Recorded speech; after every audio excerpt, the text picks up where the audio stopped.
Hello students, welcome back in this video. इस video में मैं टॉपिक कवर करने वाली हूँ muscular system.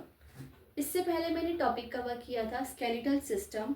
If you have not watch yet so please go and watch that video. Muscular system में आगे बढ़ने से पहले हर बच्चे को पता होनी चाहिए कि मसल क्या होती है। Muscle is a contractile soft tissue that is responsible for the movement in our body. Muscle एक कॉन्ट्रैक्टाइल सॉफ्ट टिश्यू है जो हमारी बॉडी में पर्टिकुलर मूवमेंट्स करवाती है, like flexion, extension, abduction, adduction, and the last is rotation.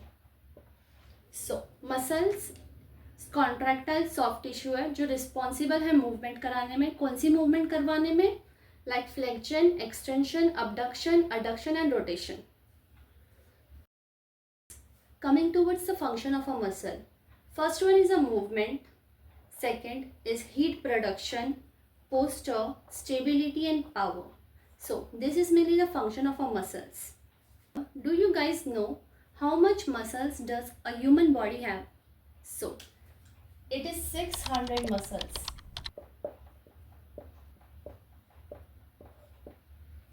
So one human body have 600 muscles.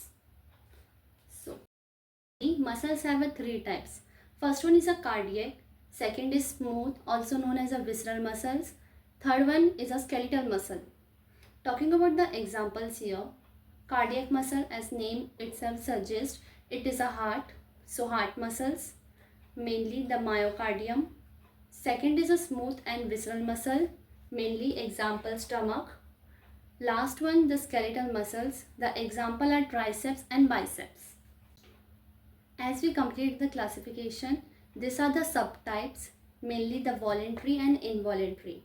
So muscles mainly या तो voluntary होगी या तो involuntary होगी. Voluntary वो muscles होती है जो हम खुद से control कर सकते हैं. Like in suppose मैं this is my hand. Suppose मैं मूवमेंट कर रही हूँ, सो मैं ये इनिशिएट भी कर सकती हूँ, मैं ये रोक भी सकती हूँ in a specific time. So this is a voluntary.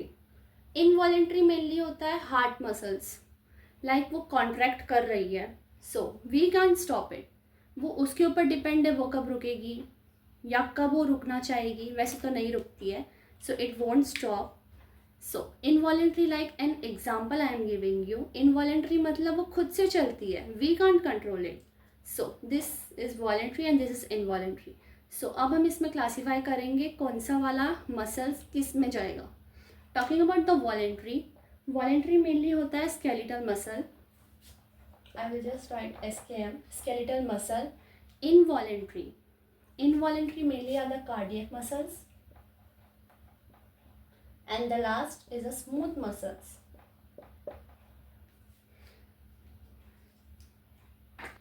अब हम थोड़ा सा इनके बारे में जानेंगे कि स्केलेटल मसल्स क्या होता है, कार्डियक मसल्स क्या होता है, स्मूथ मसल्स क्या होता है.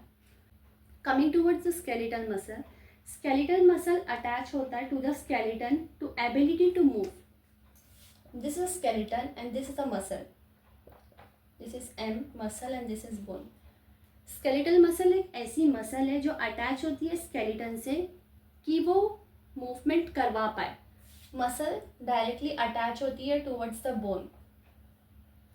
ये बात हो गई स्केलेटल मसल्स की. Moving towards the cardiac muscle. Cardiac muscle एक ऐसी मसल है जो कि वॉल ऑफ अ हार्ट के लेयर में होती है, जो कि कॉन्ट्रैक्ट करवाती है. क्यों कॉन्ट्रैक्ट करवाती है हार्ट को?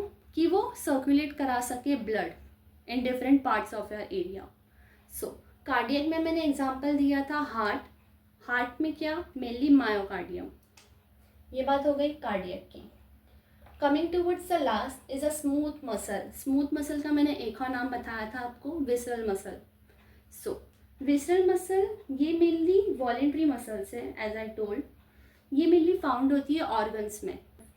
ऑर्गन्स में मैंने आपको एग्जांपल बताया था डाइजेस्टिव सिस्टम, मेनली स्टमक. अभी हमने ओवरव्यू लिया था सारे मसल्स के ऊपर. अब हम बात करेंगे सपोर्टिव स्ट्रक्चर की.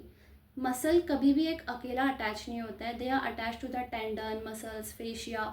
सो मसल्स के बारे में हमने बात कर ली थी कि it is a contractile soft tissue moving towards the tendon. Tendon muscle to bone attach होता है. याद रखना, muscle to bone. I am just talking about the insertion and origin. Talking about the fascia. Fascia mainly muscle to muscle attach होता है. Muscle to muscle. ये चीज़ें बस याद रखना, नॉट गोइंग इन डीप. अब हम बात करेंगे स्ट्रक्चर. मेनली एग्जाम में बहुत बार पूछा जाता है draw a neat label diagram of a structure of a muscles, या फिर कंफ्यूज करने के लिए skeletal muscles. Coming towards the explanation. So mainly ये टेंडन है. एक टेंडन से मसल्स कैसे जुड़ी होती है, लेयर्स क्या क्या होता है, this we are going to know in this. एक कनेक्टिव टिश्यू या मसल कवर होती है 3 लेयर से. First one is a endomysium, second is a perimysium, third one is a epimysium, and the last one is a dense tissue. Starting up with the first one, as I told, is a endomysium. As we can see, this is the inside part, and this is covered by the endomysium, the first layer. This is the first layer. Coming towards the second layer is a perimysium. This is the outer layer here. This is called the perimysium, the second layer of a connective tissue. Coming towards the third one is a epimysium, mainly a dense tissue. This is the outer layer. This green part you can see. You can just zoom the video and see. I have marked over here. This green part, all part means this is called epimysium, a dense tissue. The thin tissue is a endomysium. Coming towards the second is a fascicles. Fascicles mainly are the muscle group fiber which are being enclosed inside it. Then is a fiber, and at last we can see the microfibrils. So this is a structure of a muscles and a skeletal muscle. Coming towards the last, I will just simplify this in a flowchart that you can understand it easily. Coming towards the simplified version, muscle mainly बनी होती है fascicles से. Fascicles में present होते हैं muscle fibres. Muscle fibres में mainly present होता है माइक्रोफिलामेंट. माइक्रोफिलामेंट में माइक्रोफाइब्रिल्स होती है, जो मैंने लास्ट में एक्सटेंशंस बताए थे डायग्राम में, if you remember. And that last microfibrils, उसमें प्रेजेंट होते हैं कॉन्ट्रैक्टाइल प्रोटीन्स. उसमें 4 टाइप के प्रोटीन्स होते हैं. First one is a actin, myosin, tropomyosin, and last is a troponin. ये सारे प्रोटीन्स आप याद रखना. This can be asked in your vivas. So that's all in this video. If you like the video, please do like, share and subscribe. Thank you.